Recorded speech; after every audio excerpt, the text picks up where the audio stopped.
Have you ever wondered how the most complex apps on your phone feel so intuitive? How everything seems so organized? Well, a lot of the time, the answer comes down to this one really powerful idea: object-oriented programming, or, OOP for short. It's kind of the invisible backbone of the digital world we all live in, and today we're going to pull back the curtain and see how it all looks. So yeah, that's the big question, isn't it? How do programmers build these huge, sprawling systems that we can somehow just pick up and navigate, almost by instinct? Well, it turns out they do it by borrowing a pretty neat trick from reality itself. They build software that mirrors the way you and I naturally see the world, as a collection of things, or objects, where each one has its own unique features and abilities. And that leads us right into our first big idea: software that actually mirrors reality.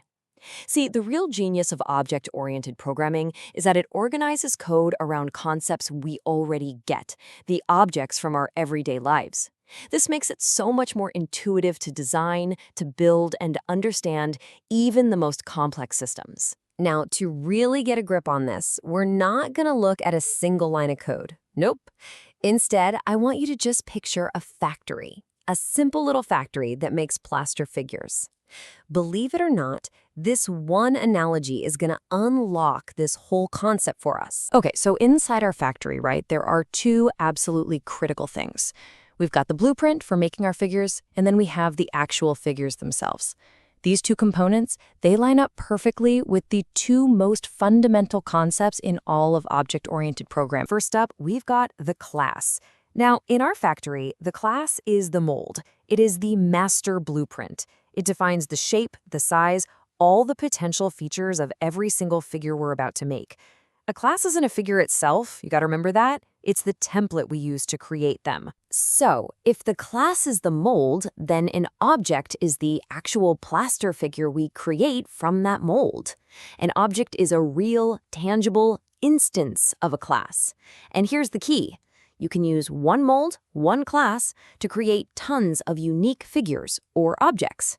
Each one is its own separate thing, but they all share that same basic structure from the mold. But wait a minute, what makes each of those plaster figures unique?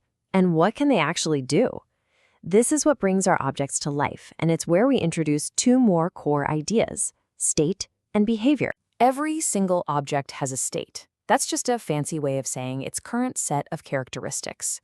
We call these characteristics attributes. So even though all our figures come from the same mold, one object might have the attribute color, orange, while another has color, blue. And if you decide to paint that orange figure a new color, you haven't just changed an attribute, you've officially changed its state. So that's the formal definition. An attribute is just a piece of data that defines an object's state at any given moment. It's the specific info, the color, the size, the name, that makes one object different from another, even if they were born from the exact same blueprint. Now objects don't just have characteristics, they can also do things. This is an object's behavior. So for an object that represents a person, the behaviors are actions, like walk function or sleep function. For a bank account object, it's stuff like deposit or withdraw function. These are the object's built-in skills. And in programming, we just call these behaviors methods. A method is basically a function that belongs to an object and defines an action it can perform. So, to put it all together, attributes are what an object is, and methods are what an object does. Simple as that. Okay, so we've got our basic toolkit now. We've got classes, objects, attributes, and methods. With that foundation, we can now really appreciate just how huge a shift in thinking OOP really was. Let's compare it to the old way of doing things, which was called structured programming. This slide nails the difference. In the old, structured way, your data and the procedures that could act on that data were totally separate. It was like having a folder full of documents over here and a completely separate instruction manual over there. The revolutionary idea behind OOP was to bundle them together into one self-contained package, the object.